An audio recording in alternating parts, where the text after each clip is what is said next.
So to start off our conference, I'm going to invite our President, Ambassador General Azhar Mohammed, to speak and give us a few opening comments. Ambassador Azhar has held various prestigious command and staff assignments. He served as Additional Secretary in the Ministry of Defense Production and as the Ambassador of Pakistan to Mauritius, Madagascar, and Comoros. He has been Executive Director Services in the Army Welfare Trust and advisor to President National Defense University, Islamabad. Sir, please. Bismillahirrahmanirrahim. First of all, I would like to welcome Dr. Shabana Fiaz, Miss Musarat Kadeem, yes. गलती से mister लिखा Miss Musarat Kadeem, Dr. Dayab Gilani, thank you so much for coming here and spending time to speak on an important issue of terrorism and countering the terrorism. We also expected Maulana Tahir Ashrafi to join us. He had okayed his availability, but I think some last minute commitment came up, and so was with Mr. Zahid Hussain, who is a very, very renowned journalist. I don't have to go into too much of details about this day, but it started off 3 years back, and it is called the International Day of Prevention of the Violent Extremism, as and when conducive to terrorism. So in the morning I was joking with Maham that it says as and when conducive to terrorism. So when it is not conducive to terrorism, let it happen then. So she said we have to ask the United Nations how they named it. But anyway, it's a very, very important day, and especially after the resurge of terrorism in Pakistan or violent extremism in Pakistan, we need to understand what the causes, what are the motives behind it, and how to mitigate these challenges. Why we want to discuss this is because violent extremism sparks a wave of terrorism, which we have experienced not once. This is perhaps the third time we are experiencing it. It is not restricted to geography, it is not restricted to religion, it is not restricted to one ethnicity. It actually spans the whole world or globe regardless of this. And especially when it comes to the ideology, it can engulf the whole world. We can take the example of IS now, ISIL, ISIK, and so many gradation and types of the organizations which are working here in our region, and especially the one which affects us is the TTP. And we are presently experiencing a serious threat from our Western neighbors' side. Not from them, but it emanates from the area which is occupied by Afghanistan. So the day of this moot is to develop a cooperation, jointness, understanding, and collaborate on the way forward for countering the violent extremism. With these brief remarks, once again welcome, and I hand over to the MOIC and Maha. Thank you. Thank you so much, sir. So I would like to start off now with the biographies of all of our speakers, and then we will hear from all of them in turn. So our first speaker, Dr. Shabana Fiaz, she has 2 decades of teaching experience at the Defense and Strategic Studies Department of Quaid-e-Azam University. She has contributed greatly to the field of terrorism, violent extremism, and non-traditional security issues. She's written a book called Pakistan's Response Towards Terrorism, a case study of the Musharraf regime. Previously, she served as the coordinator of the Pakistan chapter of Women Without Borders, and she's an active member of women peace groups across the region and beyond. Dr. Dayab Gilani has a master's in politics from the University of Warwick and a PhD in international relations from the University of St. Andrews. He is a fellow of VGC Pakistan and an associate fellow of the Higher Education Academy of UK. He's an assistant professor in the political science department of Punjab University and is currently working as Director of Research and Development of the National Counter-Terrorism Authority of Pakistan. And Dr. Musarrat Kadeem, she's the co-founder of Paiman Alumni Trust. She's a globally recognized leader in preventing violent extremism, interfaith harmony, inclusive peace education, and women, peace, and security. She's a sought-after expert, has addressed the UN General Assembly and Security Council, and she serves on key international bodies, including the Commonwealth CVE Expert Group, Women's Alliance for Security Leadership, the Commonwealth Women Mediators Network, and she has a PhD in International Politics from Hull, a Master's in Public Policy from Harvard's Kennedy School, and a Master's in Political Science from Peshawar. Ambassador Asif Durrani, he joined the Foreign Services of Pakistan in 1986 and has held various diplomatic assignments in Pakistan's missions in New Delhi, Tehran, New York, Kabul, and London. He served as the Ambassador of Pakistan to the UAE and as the permanent representative to the International Renewable Energy Agency in Abu Dhabi.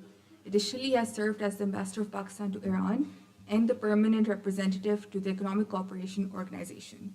Most recently, he also served as Pakistan's Special Representative for Afghanistan. And Ms. Maham Naveed, she is the Chair International Law at IPRI. She's an international lawyer who completed her Bachelor of Laws from LUMS and her Master of Laws from Yale Law School, USA. Previously, she worked as a consultant at the International Dispute Unit of the Office of the Attorney General for Pakistan. So to start off our discussion today, I would like to ask you to start by talking about the role of women. So how can empowering women contribute to the prevention of violent extremism? And what specific roles, in your opinion, do they play in fostering peace and resilience within their communities? Thank you so much, Hajra, for bringing us all together, and of course the Maham is the key person behind it, and under the support of Ambassador Raza. And with all the friends, it's always good to talk about the issues that are often ignored but much talked about. And I think the preventing violent extremism is one of the themes that has remained with us, has always been there, but has become more of an issue, a flagged issue after 9/11. And although somehow, sometimes it is garbed as in the use of the cultural norms by the violent non-state actors against the women or through the religious lens. So this is something we need to be very important when we talk of the preventing violent extremism and WPS, women role in it, and specifically coming from the International Day perspective. I really feel coming of the Pakistan, we have to see the policy from three, I'm thinking of the three P's, that is perception, policy, and practice. If you look into the Pakistan's National Action Plan, if you look into the Pakistan's CVE policy that has been approved, much talked about, authored by the NACTA, and although it is not open to public debate so far, I haven't heard much of it, any dialogue or being part of any dialogue on that. So, of course, it is a product of the sensitization by the policy holders, and the perception is very clear. And we have seen a great progress of women inclusion, gender sensitivity in policy reforms, in legal measures, in economic empowerment, in rules, or flagging the community role. But the question is, if the perception is there, the policies are obviously there. On the international metrics, Pakistan has always, although has not signed or is a part of the WPS, is much talked about. Earlier, I remember Ms. Musarrat and others, it was not, we always know that it was not something that to be talked about much, after many years after 9/11. But now it is something that has become a much of nomenclature in the policy circles. Question is the practice. And this is where I think the policy gaps need to be plugged in. Why? Because we have to understand that gender sensitization, that is inclusion of both men and women, is very, very sensitive to having a people-centric PVE, preventing violent extremism. And I feel that one needs to be very clear that what is CVE and what is PVE. Preventing is a proactive. It is not a short-term gap measure. You are fixing the gaps. It has to be a sustainable measures. So does the countering violent extremism. Countering does involve, like CT, an element of hard measures, that is the forces, the sanctions, the economic embargoes, and this sort of the measures, financial constraints, stopping of the ammunition or the supplies to the violent non-state actors, or even the community actors, or even by the state actors who are involved in such actions. Now, preventing violent extremism is something that needs to be understood more, digested more in policy perception. Unfortunately, what has been happening in our cases, we are mixing both. The people like us have been mixing both for writing purpose as well. Because why we are doing it? Because as a researcher, when you see, it is very difficult to segregate between the two. Because this is something that, like, people all this time say hybrid warfare, all elements of warfare. And so people think like that. But for perception of the policy, if that is clear, at the policy making end, that is very. Now, the important question is women included in the policy measure? I think that at the brainstorming measures, people like us have given a bits of pieces, have been included in the dialogue. But the question is, has it filtered down to the policy, at least one line in the paper? I don't think so. And even it is not the women who have to plead the women case. No, it is the men who have to plead, or rather not plead, to understand the viability of inclusion. So in other words, we need to have an inclusive counter or preventing violent extremism in our society. And that involves the social cohesion. And in social harmony, the role of women cannot be ignored. Because women, it is a nursery of peace. And if that nursery of peace is ignored, how it can be? Nobody can be a big force than a mother, in bringing back the youth into the mainstream. And another point I think we need to understand is, I've been talking to the women involved from police side in the anti-terrorism actions and combat actions, and even those working for the intelligence agencies. But if you talk about them about the gender sensitivity, or how to do the dialogue, how to engage even with the female radicalized factions, they're not much aware of that. Even if they are aware of that, they're not given space in policy practice. That is the very important last part of my few points I want to flag it.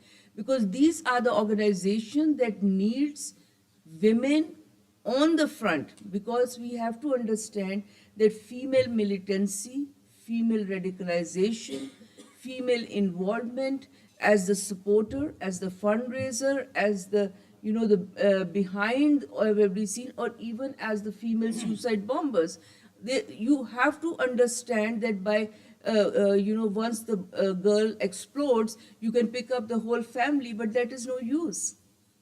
You have to have a mechanisms where the women, how and why they get into this.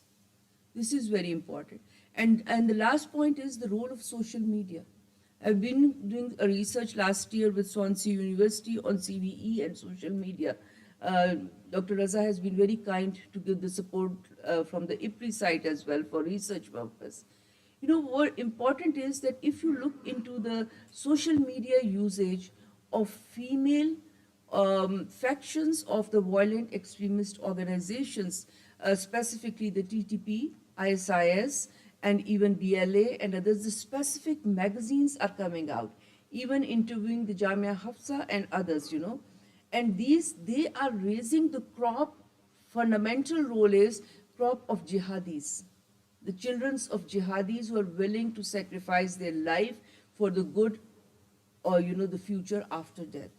And why we cannot reverse that, where the women role as the preventers of the peacemakers are given so much support by the state, and they are not seen as some others, like Ms. Musarat will tell you more about some others, the civil society actors. They're seen as others.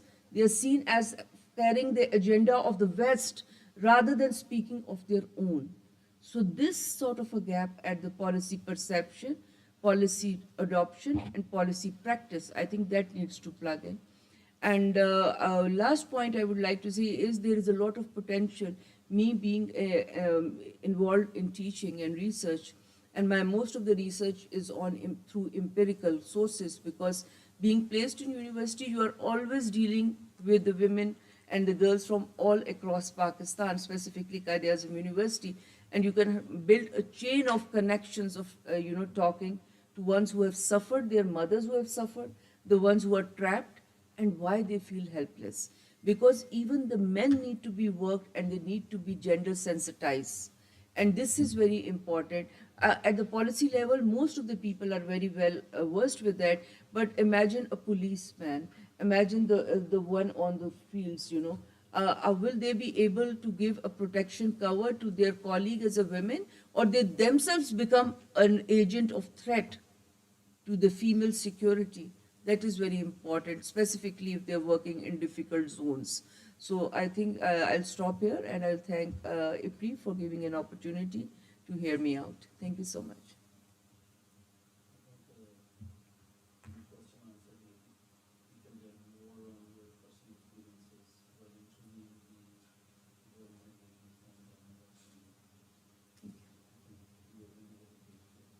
Thank you so much. Thank you so much, ma'am. That was extremely insightful. I have almost 2 pages of notes here. Okay, so we're going to continue with everyone's input, and then we'll have a question answer session where we will ask you more. So, sir, Dr. Kilani, so I would like to ask you about the role of NACTA. So what is the role of the National Counterterrorism Authority? Could you give us a general overview of how it prevents violent extremism in Pakistan? How does it collaborate with local communities, government agencies, and international partners to address the root causes of radicalization? And also, if you could, I would please like for you to give us more details about the National Prevention of Violent Extremism policy. Right. Thank you so much, Hajra. It's actually a privilege to be here. It's my first time here at IPRI, and I actually didn't know the other. I was not aware of the other speakers, so it's actually a privilege to be here. Some of the questions that you have asked, and I know that there's going to be a question answer session later on, and you'll have plenty of questions for Dr. Shabana Fayaz. There are a couple of things that she pointed out, and I wanted to respond to those things before I start off. The first thing being the PV policy not open for public dialogue. I think we have just actually, as a matter of fact, we just recently opened the policy up for a public dialogue as well. We had a massive event for CSOs, civil society organizations, where we introduced them to the policy, what the policy was about, and what we intend to do with the policy. I'll briefly talk about that policy as well, because this entire workshop is in relation to prevention of violent extremism. And now that the government has a designated policy of prevention of violent extremism for the first time in its history, so that makes it all the more crucial. So I think your questions later on, especially if they are in relation to policy, what that policy is, what that policy is setting out to do, could be really meaningful for this dialogue, because in essence, that's what we are all here for. We are here for prevention of violent extremism. And now we formally have a policy of prevention of violent extremism. So what exactly is that policy? What exactly it is that we are setting out to do, the kind of ambitions that we have, and some of the central assertions of the policy. So the policy is now in the public domain. I will, as a matter of fact, for those of you who are interested, I will actually share the copy of, the official copy of the policy with you as well today. Then there was another query that Dr. Shabana raised in relation to inclusivity and inclusion, and it's about, it seeks to incorporate the component of gender. And that issue is very important, and the PVE policy in some ways does take that issue on as well. But I would here I would also refer to a new policy that is coming, the National Internal Security Policy of Pakistan, or otherwise called NISP. So we have had two NISP policies in the past. There was one from 2013 till 2017, and then we had another policy from 2017 till 2023. But so we have been working for the last 1 year. We have been working on creating a new policy, a new National Internal Security Policy of Pakistan, which is going to be another 5-year policy. So I was actually the lead author of that particular policy, the National Internal Security Policy of Pakistan, which is due to come out. We had actually made the policy. The policy is currently it is pending with the Ministry of Interior, and then after that it will be sent to Cabinet for approval. But the reason why I'm bringing up that policy is because, as opposed to the previous policies, because when those policies were brought before me and when I was tasked to make the new National Internal Security Policy, one of the issues I had with the policy was that it was not quite responding to our indigenous realities, or the fact that those policies were heavily borrowed from the West. So we tried to make it was my intention and my team's intention to actually make it more indigenous and more grounded in our own realities. So we have proposed a 5I model. And in that 5I model, one of the 5 Is is inclusion. And in inclusion, we are talking about bringing gender back into the equation. And we are talking about creating gender, not just gender awareness, but also how crucial this particular component is that has been overlooked in the past. So, but the policy is still pending at the cabinet. We consulted roughly about 175 stakeholders to create that policy, and we received responses. We have integrated responses from more than 100 different organizations and lead organizations all over Pakistan. As a matter of fact, we sent the policy over to, if I remember correctly, we actually sent the policy over to IPRI as well to get their input and get their feedback as well. And we sent the policy all over to all other stakeholders all over Pakistan as well. We even sent the policy to a number of different leading universities as well, just to get their input. So we have incorporated as much input as we possibly can. There is a clear implementation mechanism in the policy, and a monitoring and evaluation system as well that can allow us to monitor the progress of the policy. So it remains to be seen. Again, we are waiting to get an update as to when the policy would be formally approved, but we are hoping that in the next 2 to 3 months we'll get the approval, and then we can start working on implementing that particular policy. And in that policy, among other things, we are working on gender and we are working on inclusion, because inclusion is actually one of the guiding principles of that particular policy. And this was essentially the motivation behind it as well, because being an academic, I understand that the component of gender has been ignored. Now, as far as NACTA's role is concerned, NACTA was the principal organization responsible for creating the Prevention of Violent Extremism policy. The policy was created, the work on policy started in 2019, 2020. And in 2021, 2022, the policy was finalized by taking all different stakeholders on board. And it was in 2023 that it was put before the parliament as well. And since I have come over to NACTA, what we have done is I've worked on actually improving the policy in some ways. I was part of that team. And so the policy revolves around 5 Rs. Those 5 Rs are action strategies that sort of refer to or allude to the commitment of the government or the commitment of the society to take on violent extremism. But one thing that we felt when I was made part of the team, one thing that we felt and my team felt was that there was something missing from the policy. In some ways, the implementation mechanism or rationalization of policy was somewhat missing. But by that time, the policy had already been sent to the cabinet, but we later on devised an implementation mechanism for the policy.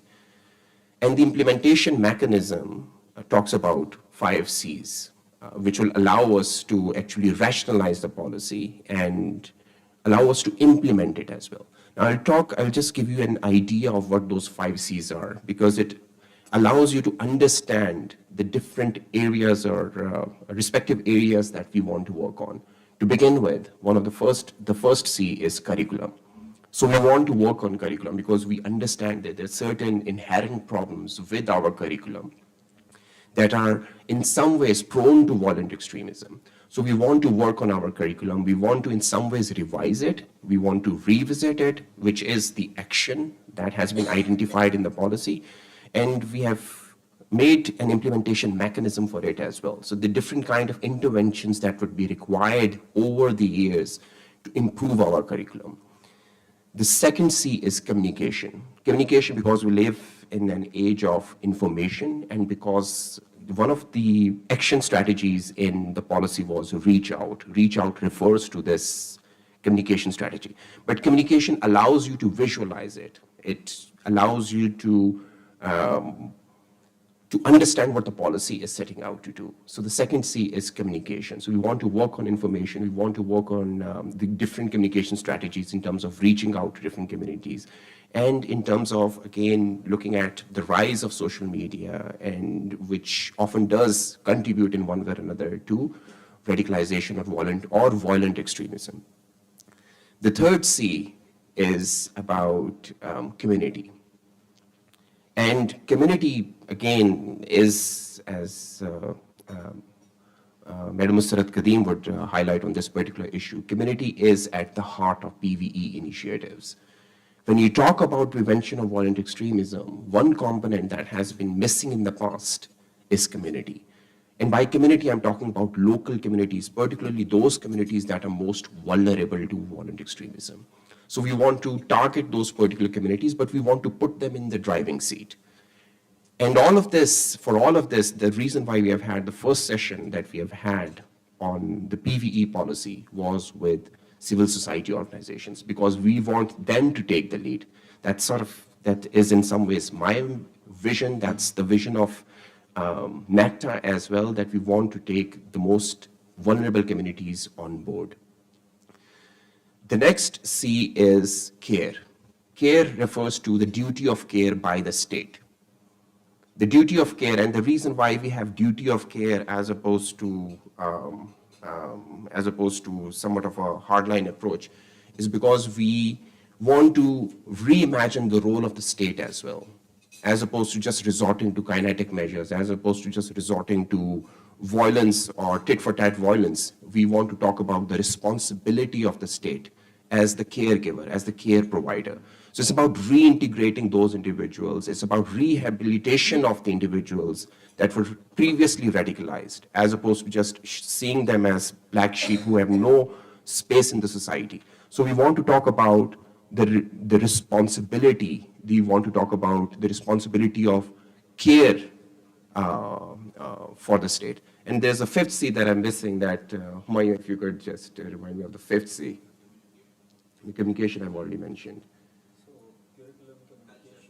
And culture. Culture is, again, some of the policy actions within the 5 Rs refer to certain components and values within our society that we need to revisit. So for that, we have basically within this 5C model, the 5th component is culture. So we want to revisit some of our cultural components. We want to talk about the Pakistani way of life, which in itself actually has no room for violent extremism. And we want to rationalize that. We want to look at certain cultural practices, cultural belief systems that are essentially problematic, and we'll try to revisit that. So the 5C model allows you to visualize the policy, the kind of goals that we are setting out to achieve.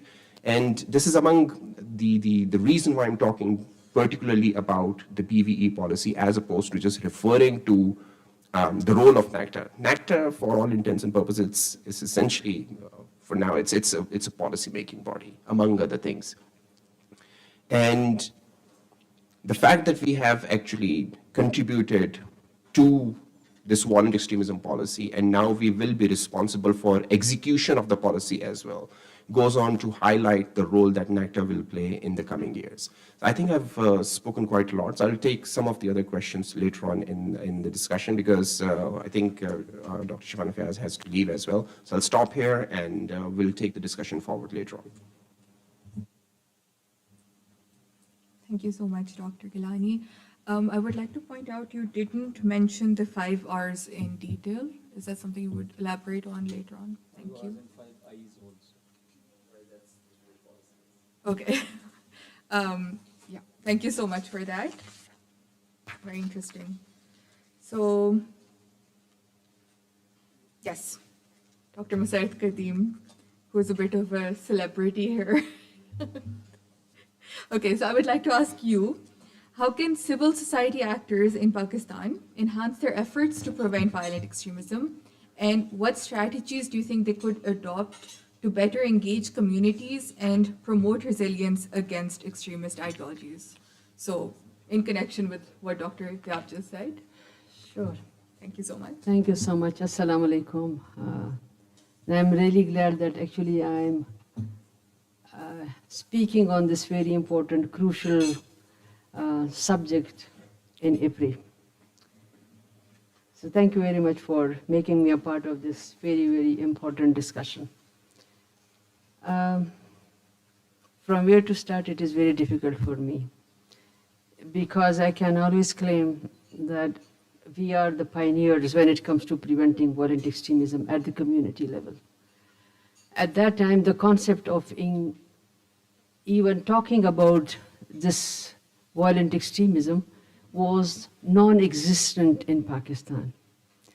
And it was much after, our interventions at the community level in the areas that is still hard hit by violent extremism, the area that borders Afghanistan, of course, you all know it very well, the federally the erstwhile FATA and now the newly merged areas, and of course, Swat and other areas. So it was not yet nobody would just call it violent extremism. So when we started in 2007, we started with the peace building intervention. We could not call it violent extremism because this word coined much after, when actually the first summit took place in the US, and that was of course they gave this term PVE to this whole process of prevention, and of course the counter-terrorism was already there. You have asked me what should be how it can be enhanced, on a CSO. I think I would just say, I would like to share my own experience, so you can identify what is really required in this situation when you are at the forefront, when you are the first respondent to any incident at that community level, and then all of a sudden, you are being asked that violent extremism does not exist in Pakistan. So I'll just give you a few examples, maybe some of my the experience that we have had in this field. And we have been, like I said, we were the first respondents. So I'll just give you one example in this context.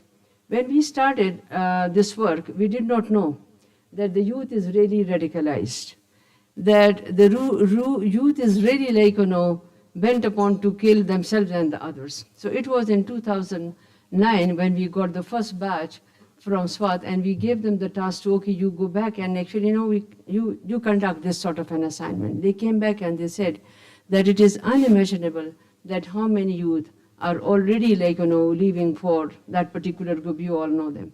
So for that was an eye-opener for us. And that was the time when we start actually engaging highly radicalized youth, and we put them in under 3 categories: the black and the gray and the white. So the black were already those who have already crossed a certain limit.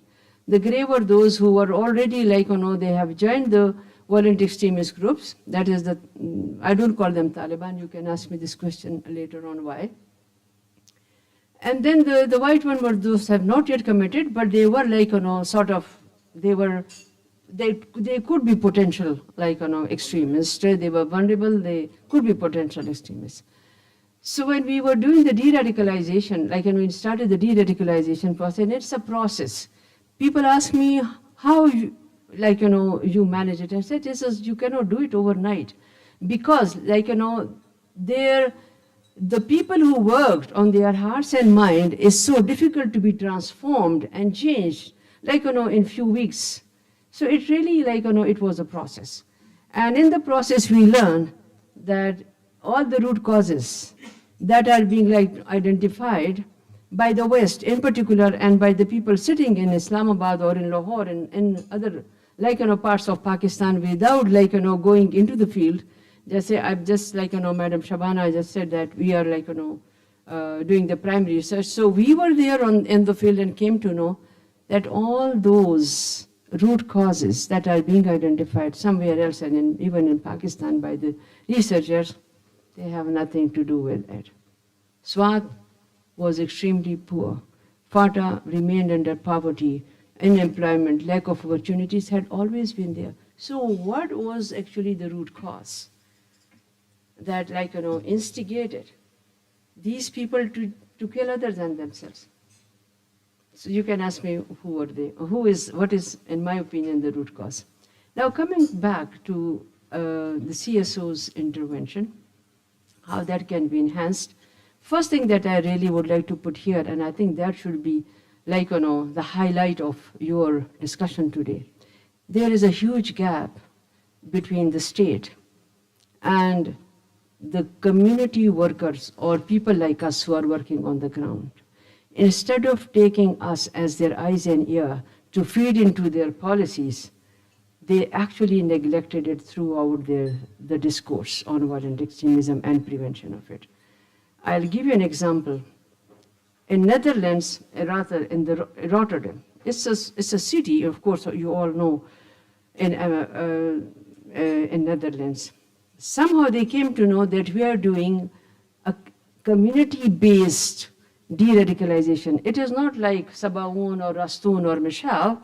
It's not being the people are brought forcefully to be transformed. It was voluntarily. The mothers, they brought their kids. The father would just, and of course the peers, they brought the people, the youth to us.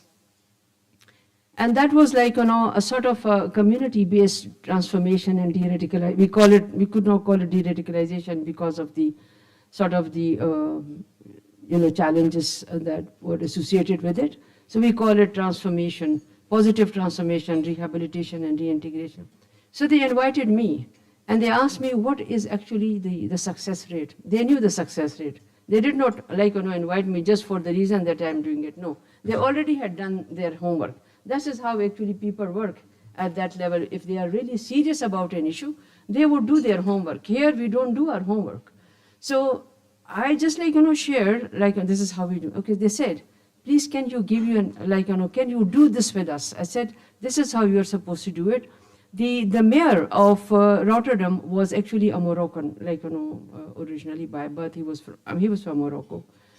And then I just told him that you cannot do it without involving and engaging the communities. At that time, they had some 35 youth who have come back from, those who were brought from ISIS. And they were already put in prison. I said, no, take them out. Bring their parents and have a discourse with them. So we engaged particularly their mothers, because I know how to handle the mothers, and this is what I started with, how I started. And they were all the mothers were engaged, the mother were brought into this whole discourse, the imam, all the local imams were brought into the whole process. And finally, I think when you look at it, and please read it, the Rotterdam and Netherlands reintegration, rehabilitation is one of the model for others. So we really it is not that I was their teacher or I taught them, but of course they learned from the best practices that were available at that time. And I think we were the first one to start it at the community level. Even now there is no community level rehabilitation and reintegration it's all government, led, or the government, it is done all in prisons or in captivity. So that's, I think I really wanted to flag here that there is a gap between the CSOs and the state. And without developing and establishing that sort of a trust between these important entities, we will not be able to actually effectively prevent violent extremism. The second point, and I think I was really happy to learn when I was, of course, one of the participants in that CSO conference that was held, and you shared your PV policy, and I told you that I really am glad that at least, this policy is speaking about two very favorite points of mine, and that is community and the other is peace education. Because community had always been the most ignored component in any violent extremism policy. And I'll come to gender as well. I hope I have few minutes. Because I said, it's a practitioner's perspective. So maybe it's not very intellectual and academic, but it is coming from that field. Oh, thank you, sir, for that compliment. So actually, so when I looked at of course, when Dr. Dayab was sharing that with us, it was really heartening that somebody has realized and recognized actually two important aspects of PVE. Of course, one is community, but in community, who are you engaging with? Who is actually the target group that you really want to work with? I will come to that later on. The second is peace education. I think we as a nation always, are oblivious to the challenges and threats. Try to act like an ostrich. Kuch nahi hai. So we always put our heads in the sand. Peace education is, I think, and I have written it for your, of course, journal as well, it's an antidote to violent extremism.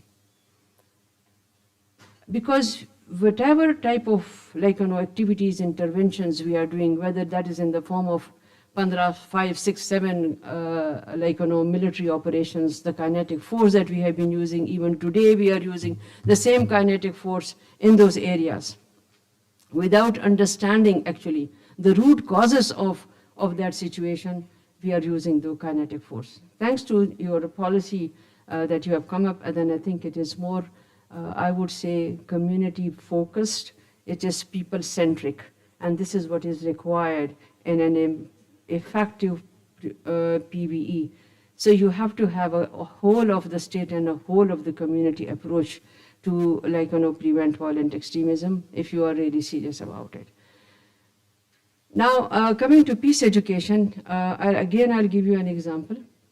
We came up with this peace education, an inclusive peace curricula that were introduced in 6 schools, very elite schools, and 4 madrasas of Peshawar. Those are both male and female madaris, and this was, of course, both male and female, elite schools. That was an eye-opener for the teachers themselves, because the teacher never realized that there exists such sort of mentality within their own very elite education institutions.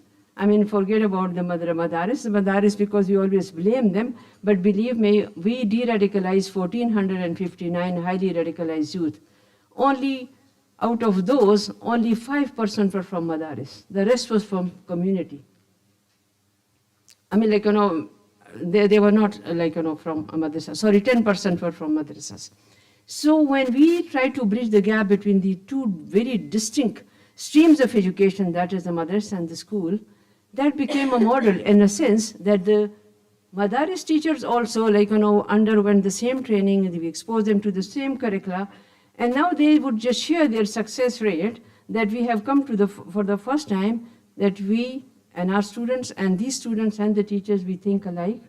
We have the same we want to live peacefully, and somehow it was so much, I think, a goodwill created through this sort of interaction between the students, distinct and different streams who will always look down upon each other, both. So this model is now taken by UNESCO and the OIC.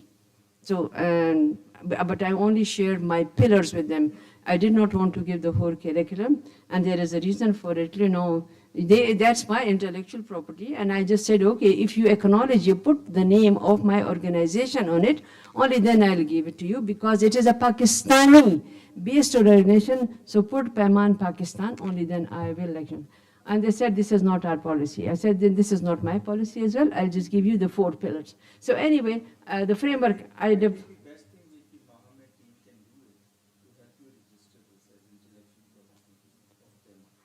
it is our intellectual property. We have not registered it. That is, I think, a very weakness on our part. So thank you.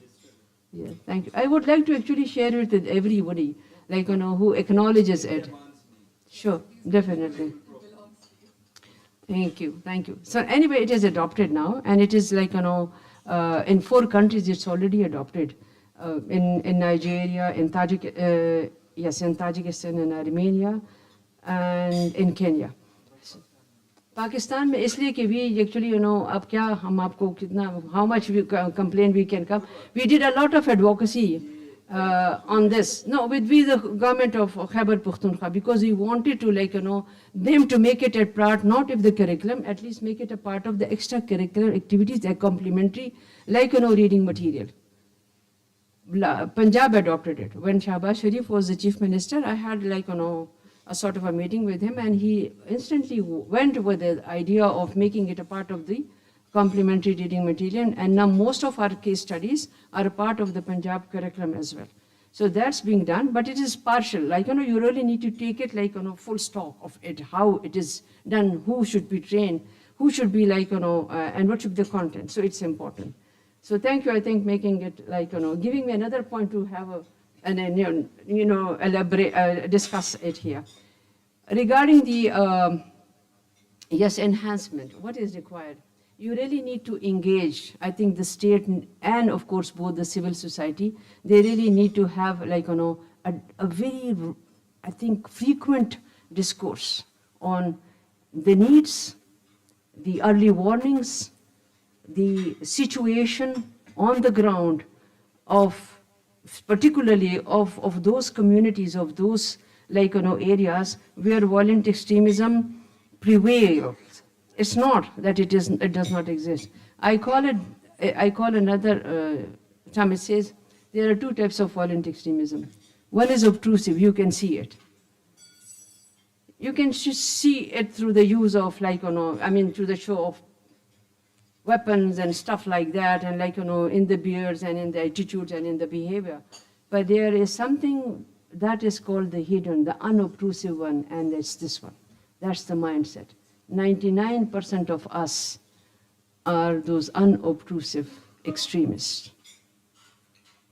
And that is so much, I think, it shows itself from time to time, whether it is our politics, whether it is our media.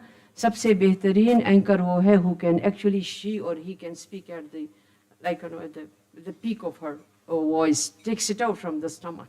And in our case, I think when we were growing up, we were said that one has to have a very mellow, low voice. And that's what actually has become the norm. So this is, I feel that, these things are there, but we don't want to register it. Look at our society as a whole. So I think there are a lot of points that I can. So bas wo to phir uska 5 star nahi 10 stars usko mil jayenge, and the award as well. So the one thing that is very I want to actually focus here, and that's the to Shabana's point. It was 2010 when we were working with the women in Swat, and we had no idea. We just thought these are peaceful women. What, like you just said, I'm going to use your one. You say, these are the nursery of peace. That's a misnomer. Believe me. These women could be, when they want, and they wanted it, of course, they are highly radicalized. So we came, when I was talking to this woman, I said, how come you actually collected so much gold? And she said, I would actually go out in the morning, early morning in Swat, and like go around and tell people, convince them that Fazlullah is like a prophet and he is for jihad. You have to like, give me this. And because jihad is like, we are supposed to be contributing. If we, Jannat bech rahi thi, and like in the form of this. So she collected, I think, 1 kg of gold from around like, that area. So when she became a part of our group, she said, I said, then bring back that gold from Fazlullah so that we can actually use it for the rehabilitation of the youth who has really been like, definitely affected by this violent extremism. That was one point that we actually came to know about it. And one of our peace builders, she is now our peace builder, she was actually her brother was a DSP in Malam Jaba, and she actually was the informer, telling if you remember, 300 people attacked Malam Jaba police station, and 21 or 19 police personnel were killed. She was the informer, and she said, yes, I have done this. So what I'm saying is, you cannot imagine the type of contribution these women have made to violent extremism. So we were the sort of the first one to flag it, and then we were the first one actually to make them understand and made them our peace builders. So today they are our peace builders. One more thing, there was no actually clue that the women should be during the surveillance. They would not check the women at the check post in Swat or anywhere else. They did not check me when I was going to a very, very sensitive area. And then I asked one of the women, when you go unchecked, it's called Devle. Devle is it was very sensitive because it was sort of a den of violent extremist groups. And they said, in those days, because we would bring the weapons in our burqas. So that's the type of things that we flagged at that time. And of course, we convey this to the relevant quarters that, we really need to have a woman at the check post also. And there are many, that we can discuss, of course. But I think I will end up here because my story is unending and it will not stop. Thank you. It was extremely, thank you. So for our last speaker, before we open the floor for questions, because I personally have a lot of questions for all of you. Ambassador Durrani, I would like to ask you about the measures that Pakistan needs to take to counter terrorism that spills over into Pakistan due to the violent extremism that's rampant in Afghanistan. So please, if you could. Thank you, Hajra. My one-liner solution would be rule of law. Everything emanates from rule of law. You have madrasas without rule of law. You have education system without rule of law. And then also look at your own culture. It's actually based on violence. In Pashto, they say, Chidra bani, ada bani. Unless you spank, there won't be any respect.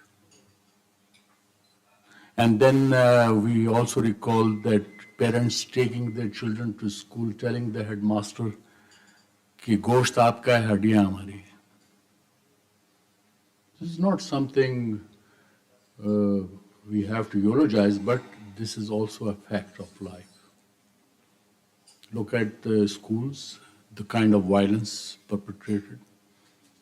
It's part of our culture. But now it has attained different direction. And it has been now sanctified with jihad. Violence was there, but is now being sanctified with jihad. So becoming a Taliban is very easy. आपको अपनी शलवार ऊंची करनी है टखनों से ऊपर. You have to grow beard. You will be dreaded and you will be respected. So you apply it everywhere, but underlying fact is that there has been an erosion of rule of law. How much we as state contributed to this violent extremism when madrasas were established with the American and Saudi money in our country, especially in KP. What remedial measures have we taken so far? Now you need rehabilitation centers. But what have we done for the establishment of rule of law, restoration of rule of law in those so-called badlands, which is in KP? So this is the practical aspect dealing with Afghanistan. And in Afghanistan itself, it's now 45 years of violence. You can name it anything, whether it's violent extremism, whether it is terrorism. While, by the way, there is no agreed definition of terrorism in the United Nations, while this subject is being dealt since '92, but there is no agreed definition of terrorism. My terrorist, your terrorist may be my hero. So it's all political. At the end of the day, all political. When Americans, after the 9/11, they were told that these madrasas were established by you. And they are now churning out those recruits for violence, for terrorism. They said that was then. Talk about now. So they are least pushed. So what have they done? They have left Afghanistan after signing the agreement. After spending $2.6 trillion, they have handed over the reins from Taliban to Taliban. So we are living in an environment which is actually inherently violent. Yes, we can formulate policies, but policies are already there in the form of laws. For instance, under CRPC, you cannot carry a knife more than 4 inches blade. And we are a country which does not produce Kalashnikovs, but we are a country which issues licenses for the Kalashnikovs. So erosion of rule of law. And from where this Kalashnikov comes when we don't import it officially for sale to the public. Because in the ex-Fatahs, Maliks used to gift, and how they could get through smuggling. And they could gift, and this country was awash with Kalashnikovs. And licenses were issued. And I think still those licenses are being issued. Look at the dollars people are going with these Kalashnikovs. The kind of Chachora culture we have promoted in this country, and we talk about violent extremism or prevention of violent extremism. The policy should come and be implemented from the top. Ban the dollars, ban the Kalashnikovs, stop issuing licenses. Stop actually issuing licenses for the weapons. It's the responsibility of the state to provide security to the people. After the 9/11, in Swedish Parliament, the government presented a bill to give security to the ministers. The Parliament rejected it, telling the government that the ministers and those who have come to the public life have volunteered themselves to be part of the public life. So their lives cannot be more precious than those of the common Swedes. Rule of law. So wherever you want to go, please apply the yardstick of rule of law, whether it conforms to rule of law or not. Whatever policy we want to make or implement, does it conform to the canons of rule of law? So here, this is what I'm telling you in a nutshell. After observing Afghanistan since '79 and in my diplomatic life dealing with Afghanistan, and what I can anyone sitting here say with confidence that there'll be peace in Afghanistan? No one can say that. Why? Erosion of rule of law. Now Taliban say they have brought peace. It's a piece of the graveyard at the moment. You don't know what will happen, say, next year. No one can say for sure. So we have to do a lot of work right from the schools, madrasas. Madrasas are to be modernized.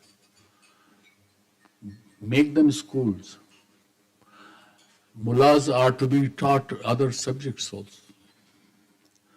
Rule of law. It's erosion of the rule of law.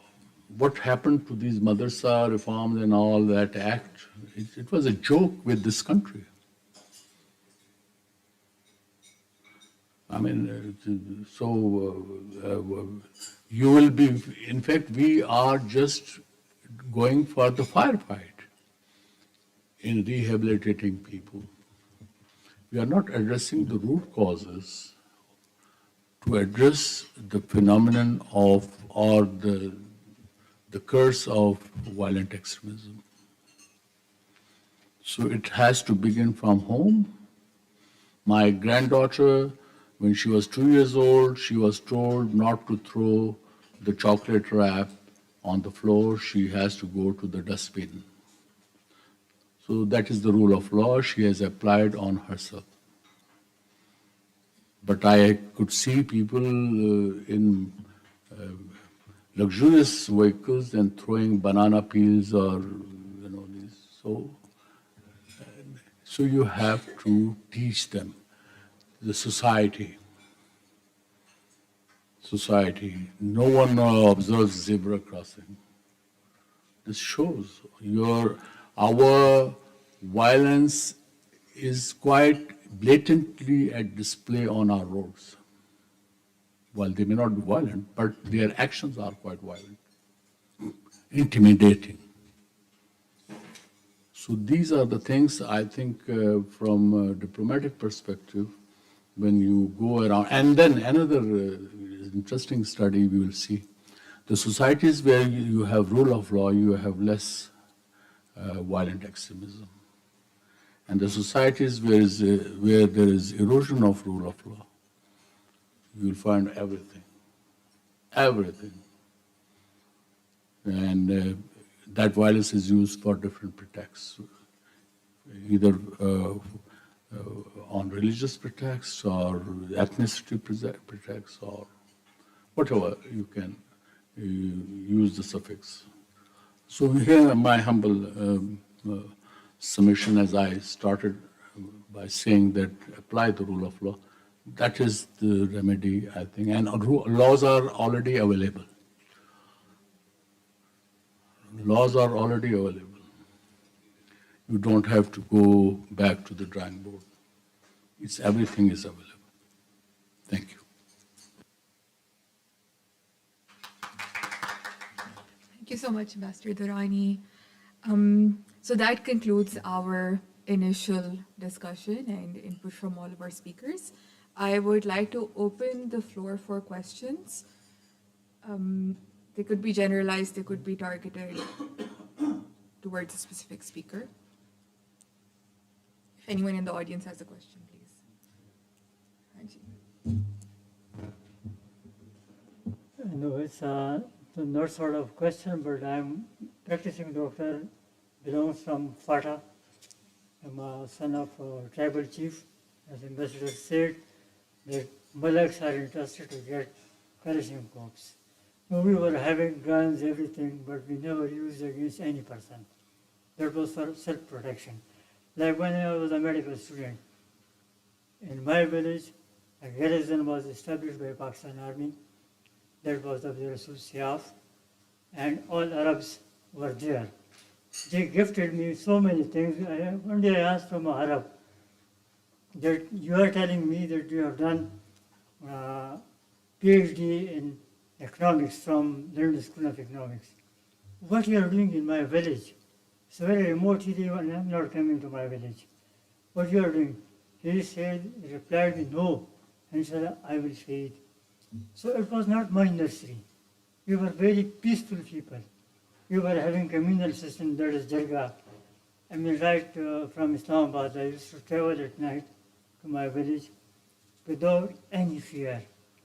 But these people were promoted. We were not having airports. There was no foreign ministries. There was no inter-ministry. Who brought? That's the question. NACTA can answer. Because Ehsan Ghani, at the time of Ehsan Ghani, when they were making a policy, I was part of that. So they should know that from where they came. When I was a medical student in second year, I was studying my anatomy.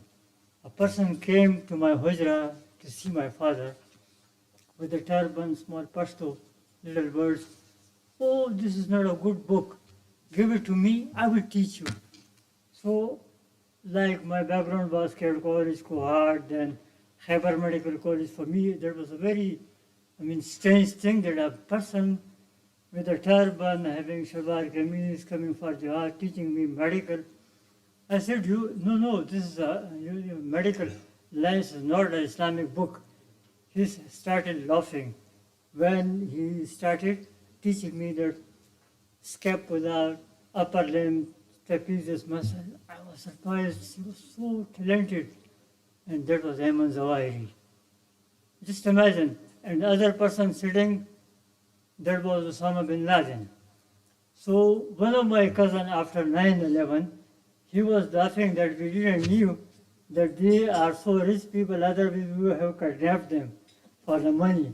So we don't know them, but there were more than 1 lakh people in our mountains.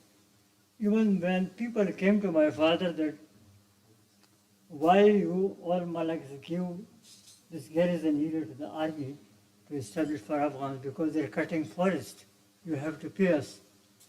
When we went there and asked from Arabs that at least you have to give us compensation for the forest, they've shown us a paper that we have already given it to your government, that is $2.5 million. So then how we can blame Fatah? Fatah was a very peaceful area. Like I used to hunt, roam around, camping in my areas. I didn't feel any fear, but now I cannot go to my village. Even today, in this era, in the past few months, you all know about that. A new brands came in my area. Zainuddin, Fatimin, Hezbollah, all coming from Iraq, from Syria. How they are coming to my area? And same TTP is an old brand now in my area. The new brands are very dangerous. Like they are killing the whole area, coming all the way from Palestine to a village named Bagan. You must know in the media. They are crossing 5 forts of military and Pepsi, 45 checkposts of forces, and they are burning whole village, kidnapping women, which was the first time in tribal culture, that in Pashtun culture, we don't touch females. But that was the first time that a doctor was burned live, women were kidnapped, and till date, there is, no peace. My elder brother, he is an ex-MNE. He tried a lot, he signed the agreement of peace, but no one is ready to implement it, because there are so many tensions, there are so many militants. Government should change the policy. People are not, terrorists.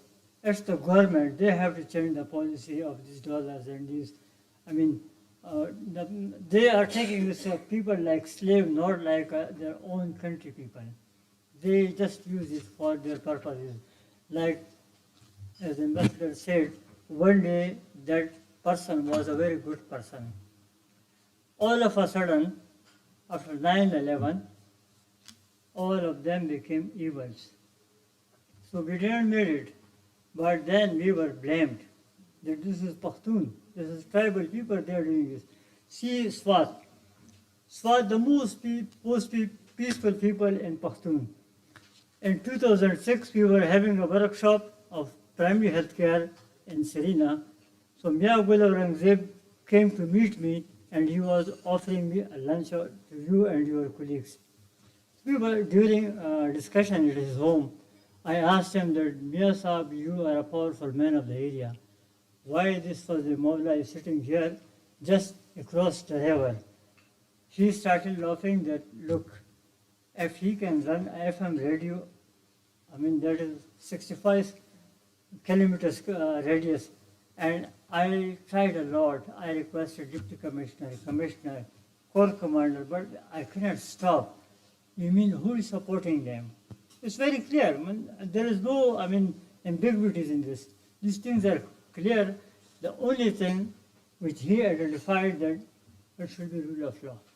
When you say that you are wrong, you are doing wrong, then you can stop violence. Otherwise, blaming community, female, all these things are rubbish. This is not, we are the factories, we know it.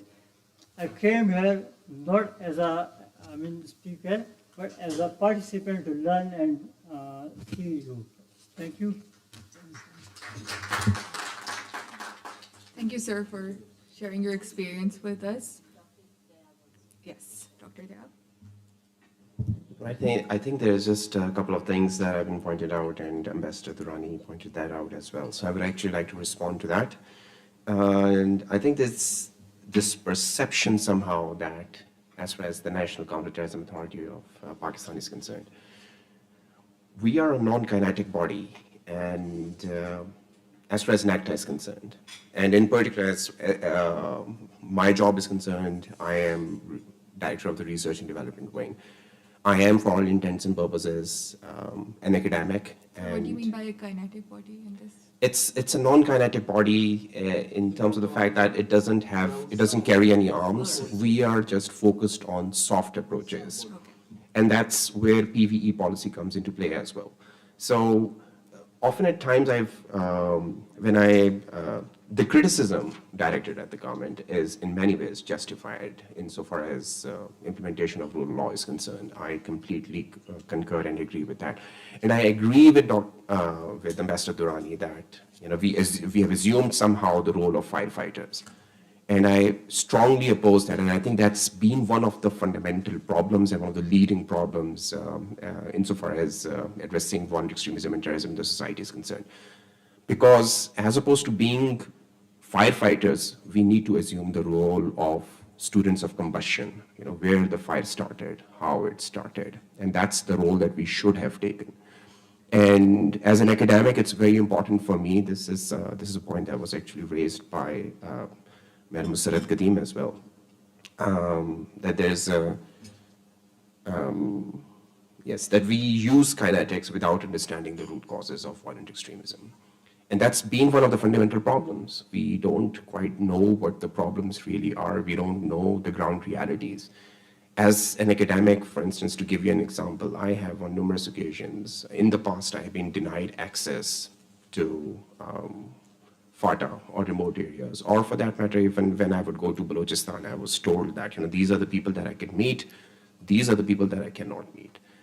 So if I'm not allowed to meet people freely, if I'm in Quetta conducting research on nationalistic extremism, then I won't be able to show to you what the real problems are, because I need to be able to study the ground realities. And that is a problem. That's overall, again, as an academic, I face this problem, that we are not in some ways given the complete freedom to understand the root causes of violent extremism and terrorism in Pakistan.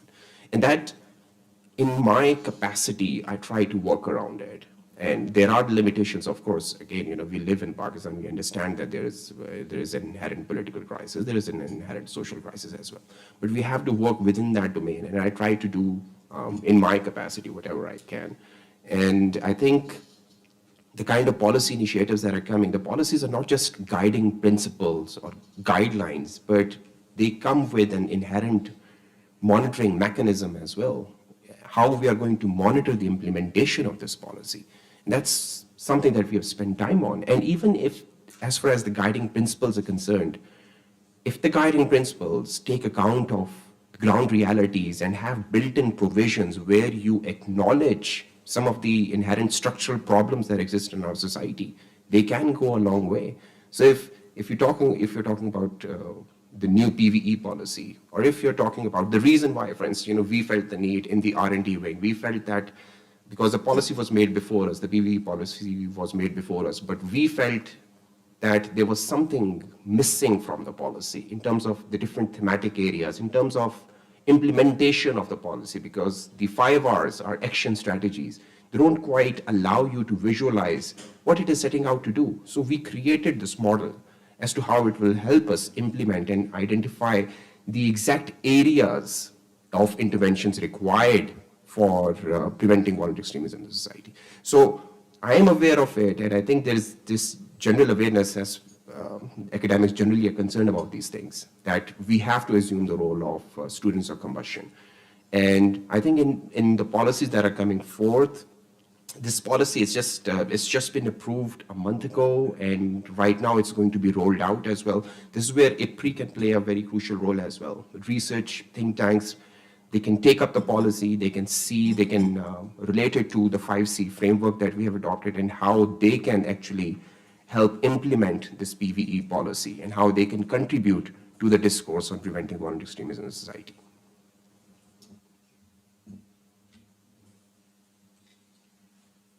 Okay, we have a question from Ikra.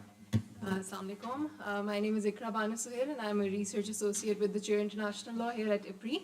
I believe that we need to be mindful of the technological advancements that are taking place as well, because at the end of the day, technology is consistently outpacing even the best of strategies. So the question that I have is that how are these groups leveraging AI and technologies to spread their ideologies and build such narratives? And more importantly, how can we promote digital literacy in this regard to resist such radicalization attempts? Sure, yes. Right, this is actually a good question, and I think we have in about 10 days, we have another conference. We have a conference at Air University that is actually discussing these very issues. I'm actually going to be one of the speakers over there as well.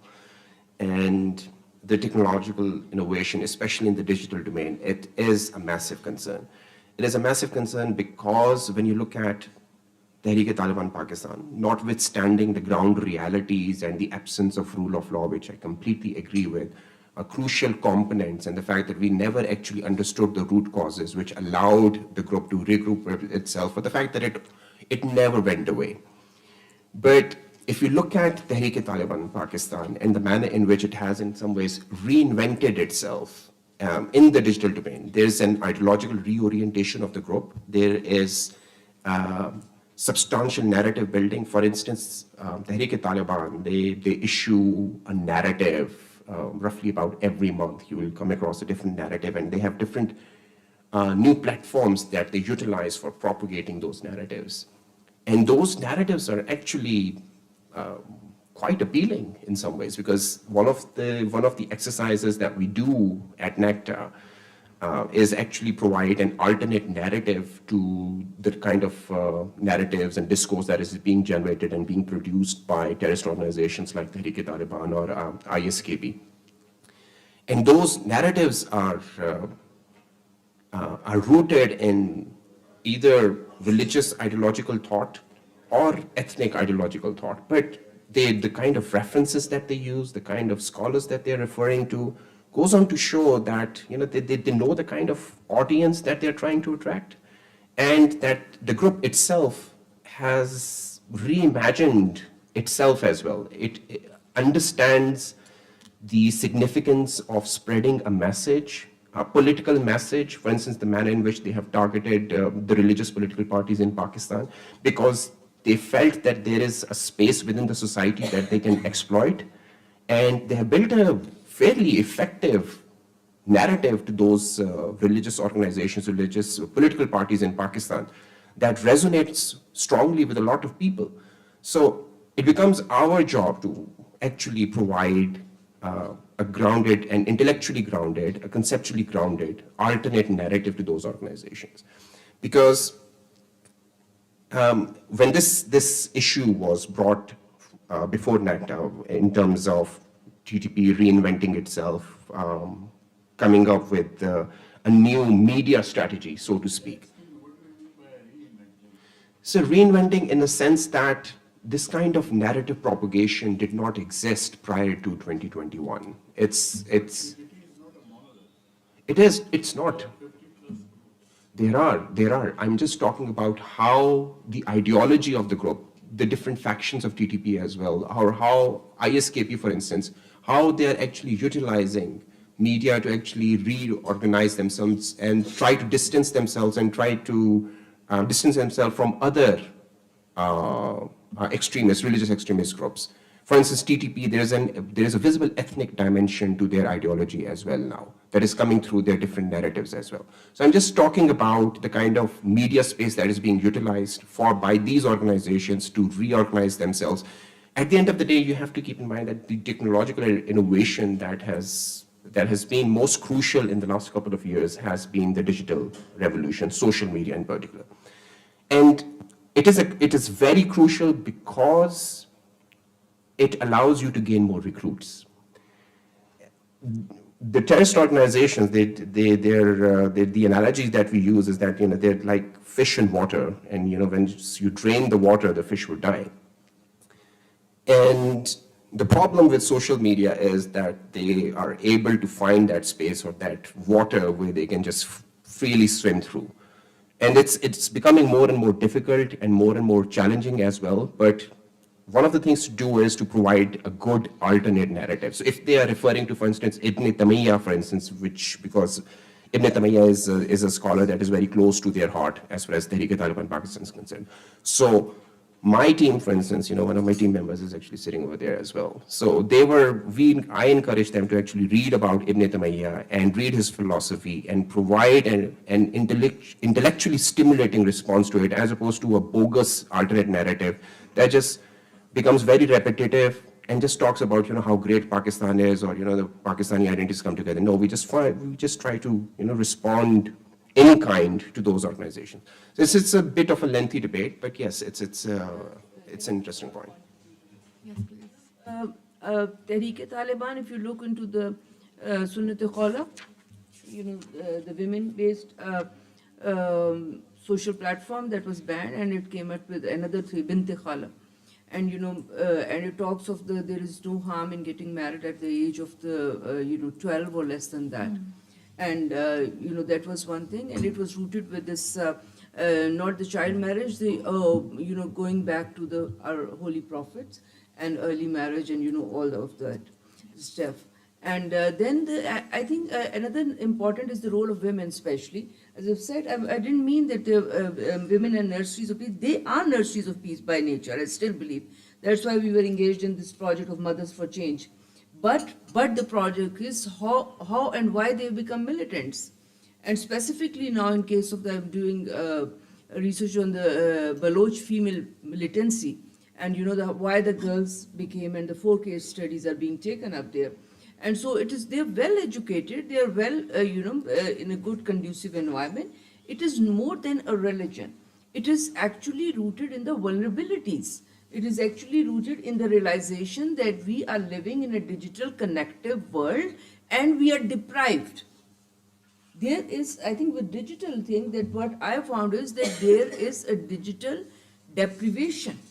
There is a digital polarization. So in that connectivity, that what happens is, in case of Pakistan, the social media is not only the internet, it is also the YouTube, the small discs that you use, the small sticks, and even the personal small TV channels in the, in case of Balochistan and others, in the areas, the city cables. They have their own debating channels, and the women are also part of that. And important point is that, in case of social media, I think where the government has failed in, we've been part of the NACTA's different forums, Paigam-e-Pakistan, and all over in Quaid-e-Azam University as well. But, just telling them that this is the duty is not on. When the girls go back and they say that what they're doing, it's a fun. We were there only for chai and samosa. What you have to see, You have to see your own mother. You have to know your own father. If he's, being peaceful at home and, conducive to your education, things will change. So it doesn't matter whether you are the same. I related to the Jamia Hafsa when I was in their empirical, contact with them. It is more of a patriarchal jihad what they are doing. It's the whole family that they gets involved. They go back to their own father. Hassan, her father-in-law, her brother, the whole, it is actually the patriarchal jihad that is fused with the national identity of one sort under General Zia, the religion, and the Talibans were the guest. And still the Taliban ambassadors. But what's about bad being Taliban? Afghan Talibans were bad only when they turned against. They were not, and all are not bad. We must also say this. And because you can't change your neighbors, you have to deal with them. And so if we start targeting and putting all our blame on everything of violent extremism in Pakistan on Afghanistan, I think that is also wrong. Even the ones, I'm really moved by your experience. The Malik said that they were conditions, but they were also conditions of culture as well, hospitality, and that made them somehow into their trap. So I think this is one thing. And as the social media, Pakistan is really, we are deprived nation, and the fact is you slow down your internet, you shut down your mobiles whenever you feel so vulnerable through social medias. And I think this is one of the key actors. So in our case, it is all sort of the medias who are feeding into the PVE and, and the CV. Thank you so much. Thank you. Ma'am? Just a moment. I have a question. Shivana, you worked with Jamia Hafsa on empirical and Dr. Nayab also. What were the drivers of extremism? I mean, prevention is one thing, but we got to know the driver. Was it poverty? Was it ideology, lack of education? You mentioned Hafsa and you interacted with them. I'll not go into the details because of the nature of secrecy and confidentiality, but I was privy to one of those who entered Jamia Hafsa when this incident happened. And I saw that women portion where they used to be called for meeting their parents. It was just like a prison, like the prisoners are brought. And when we entered the cell, it was all soot covered, as if you have entered into dungeons of medieval castle. And it was written. One thing that has still remained etched on my mind was that ये थोड़े दिनों ये सौबतें ये सख्तियाँ बर्दाश्त कर लो आगे याशी याशी. So which gave them a mindset कि ठीक है deprivation है, poverty है, बर्दाश्त करो जो हम आपके साथ कर रहे हैं, उसके बाद आगे याशी है. Which was the mental conditioning being done of that cohort of young ladies, which mostly, once we analyzed, having got their record and all, they were all from deprived segments. None of them was from a background which was affluent. So where do you place this factor in extremism? It is a feeling of being denied their rightful place. And I think even the Fazlullah's case, what he started off was he touched the women issues through the women rights in Islam. And because in case of Sawat, the women were not that much given space, even though it was a peaceful society. At some point, at the lower society, at the lower strata, maybe at the upper strata, it was quite fine. Coming to Jamia Hafsa, I was amazed at Sylvie the conditions they are living in today in G6, and and others, the madrasa and others. It is very vulnerable condition, and but you can't see the girls. And then, and when asked about the curriculum, can you share with me? On net, it does exist, but it's only just one. This Quran teacher is available, and that they said we are, we are banned, we are removed from the Wafaqul Madaris, and we don't follow that. So that is why we are not sharing any updated. But at the same time, they have a very good publishing house where you can see the men sitting there inside the female madrasa, and they are involved in writing the pamphlets. So this is one thing. And I think the narrative is fused into the religious, nationalist, and patriarchal. So that is, thing. And other is the lack of trust. They say, the one thing I got is that what I come to mind, the women dialogue makers in the police and others in intelligence areas, they need to be trained, the girls need to be trained how to deal with the female, let's say, female upsets, if you don't want to call them radicals, because they are not trained. So in negotiation skills is very important there. So that is, I think, is lacking, and that negotiation skills has to be indigenized. One comment she said, they were sending the girls to us before operation, and these were the ministers with the tight shalwars and the fashionable ministers, female, and who came and negotiated, who didn't even know how to dress up or to enter the mosque. And of course, I was clad in chadar and the other way, that should be the cultural sensitivity for anybody, even the Western world. So imagine the ones. And then another girl from the police intelligence, she said, Madam, I was asked, please, आप इन्हें चाय पानी पिलाएं, madam को, इनको जरा comfortable करें, बातचीत हमने करनी है इनसे. तो फिर अब आप ये देख लें ना, female negotiators का क्या role है? नहीं, वो absolutely right. आपने बिल्कुल सही point out किया. But you see, I'm talking of the mindset. The mindset जो create किया जाता है out of those constructed narratives. You completely ideologize a mind. How can you then wean them away from extremism? वो एक बच्ची है जिसको हफ्सा जैसा माहौल मिला है, उसके लिए तो black and white है. She is a normal without chadar clad woman as a heretic. तो उसका जो curriculum की आप बात कर रहे हैं, मतलब in this country आप curriculum कैसे कर सकते हैं ठीक? जब एक JUI mainstream politics वो कहते हैं कि go take a hike, we don't believe in your registration, let us be registered with the deputy commissioner so that we don't come under the scrutiny.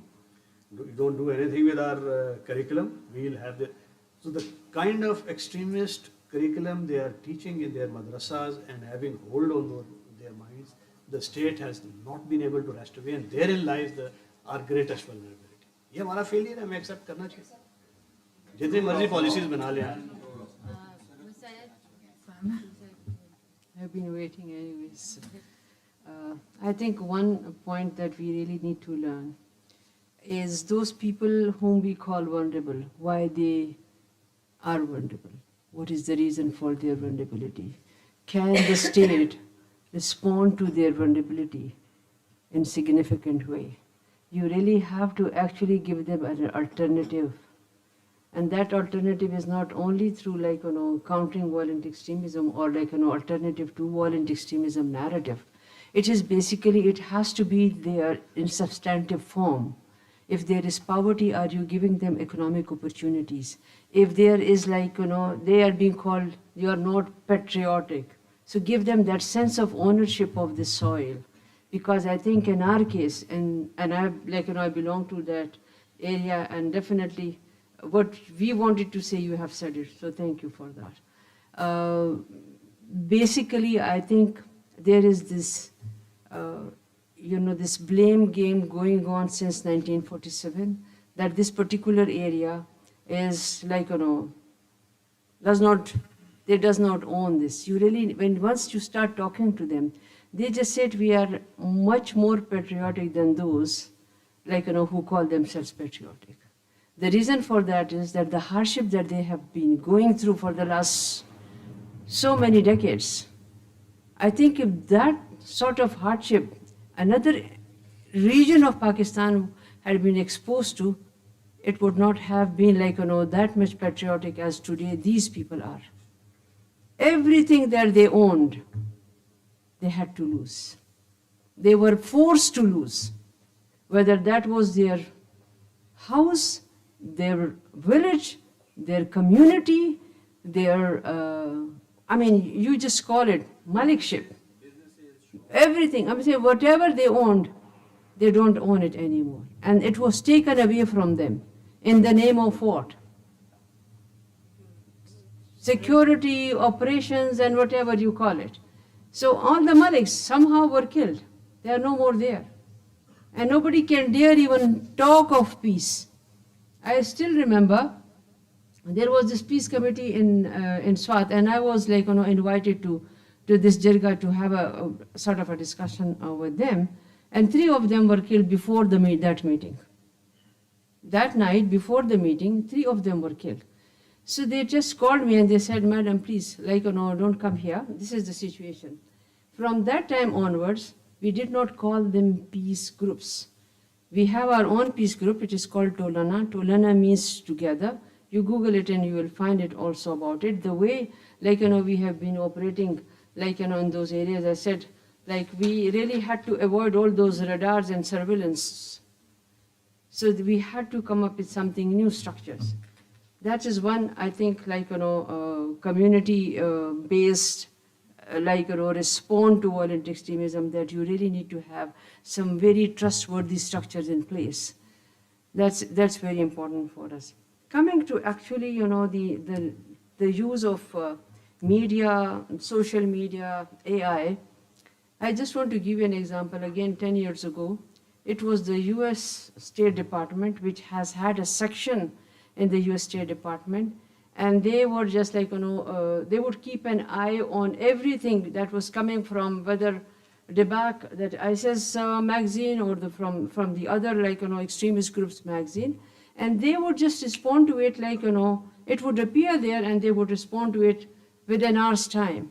Here, we just said that the extremist groups are so strategic in their approach, they are so strategic in their operations, but on the other side, the state does not respond to their strategies. And this is, thank you for taking this up, that Ibn Taymiyyah definitely is their hero. And they have been actually using their narrative. But we came with another narrative, and that was our narrative. We call our alternative narrative is based in our culture, Pakhtunwali. We took out everything that was positive in Pakhtunwali. So we had to, buy in their support. That gives them the ownership that Pakhtun is not just to, carry a weapon and protect itself through this weapon. It is actually, this weapon is actually for the protection of whole community, whether it is FATA or Pakistan. So you really need to give them that, the love for the soil. That identity is another important aspect of all these crises, because we come up with the ethnic narrative, we will not buy that ethnic narrative. Being a Pashtun, I will never buy that identity, narrative, because we all believe that we belong to Pakistan. So you really need to build upon the Pakistani narrative instead of Pashtun or a religious narrative. And that's what we all need to be doing. Thank you. I would like to say something in continuation. I will share an example. A few days back, we were having a meeting in a hospital. So we were looking after some thieves that people are taking these cables from the hospital. So the while security officer, when briefing the meeting, तो कहता है कि मैंने 5 बंदे पकड़े, एक पठान भी था. अब मैंने कहा कि please tell me the differentiation between Pathan and Bande. I mean, Pathan was some animal, some beast or something else. So we had a fight on that. Then I was telling them, look, change your mindset. And this is the mindset of whole Punjab. To be frank and honest, don't mind. That Pashtun are not loyal. I sacrificed my 270 shops, commercial market in Parachinar. My luxurious wooden house of 1879, when built by my great-grandfather, and there was a Zaman Khan, was a governor in that area of Afghanistan, Zaman Khan. So I lost my beautiful forts in Tira. Rather, more than 200 walnut trees were cut by army officers for furniture. My forest was looted, and still I am a terrorist. Shame on these people that how you can call us terrorists.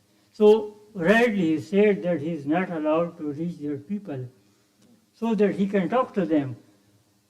We said yes to Pakistan when there was a Afghan war. I was in UN and UNICEF at Muzaffarabad. I requested UNHCR head that At that time, we didn't know that this is a camera, video camera. But I was a small child. Some lady was coming to my home with some foreigners. So they had made a movie. Now we know that this was a movie. Can I have it? He told me that why not? We are having all that resettlement of Afghan refugees camps in Geneva. I will request. So I got that of my childhood, like I was in class 1 or 2. I got that video. So it means we sacrificed our land, our forest, everything to Pakistan. What they want to play, they played. But at the end, what we got, that Fatah is a terrorist, Fatah is bad people, Pashtuns are bad people. That's what now becoming a space. I mean, what I said that the state has to change the policy means we will lose the people. Because you cannot go on by force. By force, you cannot even go on by your own son. So that's the main theme. NACTA can play a role in their policy to change the attitude of the country. Thank you. Thank you, sir. I'm going to open the floor to the... Okay. All right, so I would like to invite the president to give concluding remarks now. Thank you, sir. Thank you so much. I think it was a very, very useful discussion.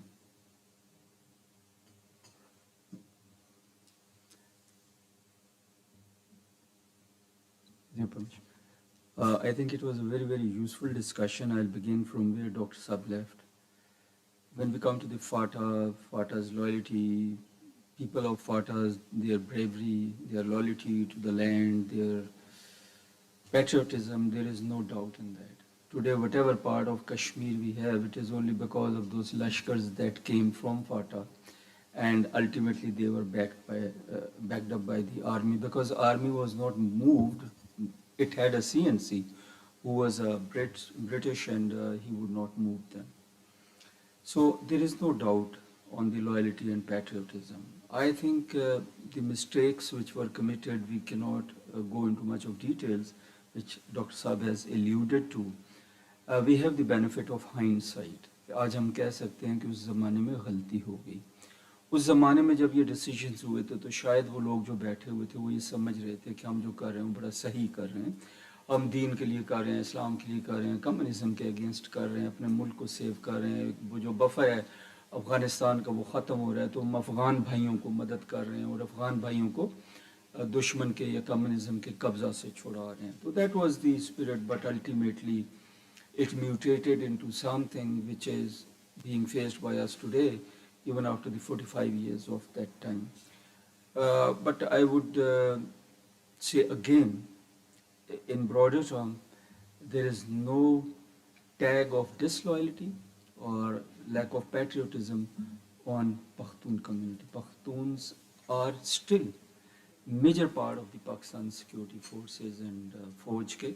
And we stand together, we have been standing together, fighting, giving lives and सारा कुछ इकट्ठे किया. But जो आपने village की story सुनाई बगन की और वो, it's really worrisome, and I think the state must take account of it. Very briefly, preventing terrorism की policy which is being made by the NACTA. Dr. Saab, I think you gave a very good point of jointly working on that. I don't know how can you share it or how much can you share it. We could have again a joint event actually. We invite you, we invite few of the speakers who are here, few others, and discuss that strategy and policy. And I would also suggest this policy must be published, made public, and people opinion should be taken and it should be brought to the parliament also. Past में ये होता है, हम पहले policy बनाते, अच्छे जी, हम policy बनाते हैं, फिर parliament सिर्फ देखती है, टक टक होता है, से आए pass बस. तो लेकिन ये कि क्या discussion हुई कि नहीं हुई, तो that is important. वो pass तो हो जाती है. तो दूसरा ये था कि आपने जो बात की engage women involved in terrorism और डॉक्टर साहिबा ने बात की, I think we have both the views and we have both the examples. लेकिन माँ का गोद is very important. माँ terrorist भी बना सकती है, माँ उसको ولی بھی بنا سکتی ہے, ماں اس کو پیٹریوٹ بھی بنا سکتی ہے, ماں اس کو چور بھی بنا سکتی ہے. So it is very important, I think there is no doubt on that, but collective effort ہم کریں گے. اور پیمان کے بارے میں جو میں کہہ رہا تھا کہ let's get it registered as I P E, and I think we should volunteer for free services for helping her, and it should be done. Poverty was always there, آپ نے ایک بات کی. I have a little different view on that, وہ میں بات کروں گا. Gap جو آپ نے کہا نا between practitioners and policy, I agree 100%. Sometimes you make policies sitting in the drawing rooms in good halls with good presentation. سال لگ گیا, 6 مہینے لگ گئے, پالیسی بن گئی, لیکن بہت سارے لوگ اس میں انوالو نہیں ہوتے, جو ابھی میں ڈاکٹر دائی آپ کو کہہ بھی رہا تھا. Peace education is again a good point. I think جو دورانی صاحب نے بات کی, that is very important, rule of law. اور رول آف لا جو ہے نا, وہ اس کا پرابلم کیا ہوا کہ ہمارے ملک میں جب رول آف لا نہیں ہے تو ہماری سوسائٹی کا آئیڈیل کیا ہے. اس وقت ہماری سوسائٹی میں بہت سارے لوگوں کا آئیڈیل ہے ایک اچھا تکڑا سا بندہ بڑی ساری گاڑی میں ہو, اس کے آگے پیچھے 2 ڈالے ہوں, جو ڈالے کی بات ہوئی, دیٹ از دی آئیڈیل. کیوں؟ وہ آپ کو پٹواری سے, وہ آپ کو تحصیلدار سے, اے سی ڈی سی سے, پولیس سے بچانے میں مدد کرے گا, and you vote for him. اور جو بچے ہیں ینگ بیٹھے ہوئے, ہو سکتا ہے ان میں سے بھی کچھ کا آئیڈیل یہ ہو کہ ایک دن میں بھی ڈالے والا بنوں گا. ٹھیک, so this is a problem. Rule of law جب ہوگا تو یہ چیز نہیں ہوگی.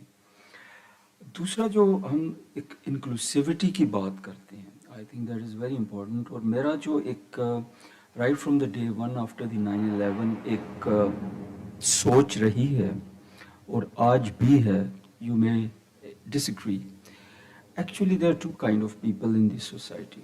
One are the exploiters and others are the exploitable. اور exploitable mass جو ہے, combustible mass, یہ کہاں سے آتا ہے؟ سینس آف ڈیپریویشن ہے, سینس آف انجسٹس ہے, پاورٹی بھی ہے. Definitely poverty is an element. Illiteracy ہے, ایتھنیسٹی ہے, ریلیجن ہے, آئیڈیالوجی ہے, یہ ساری چیزیں ہیں. تو اسپیشلی میرے خیال میں سینس آف انجسٹس اور ڈیپریویشن جو ہے نا, وہ بندے کو ولنریبل بنا دیتا ہے ٹو ایکسپلوٹیشن.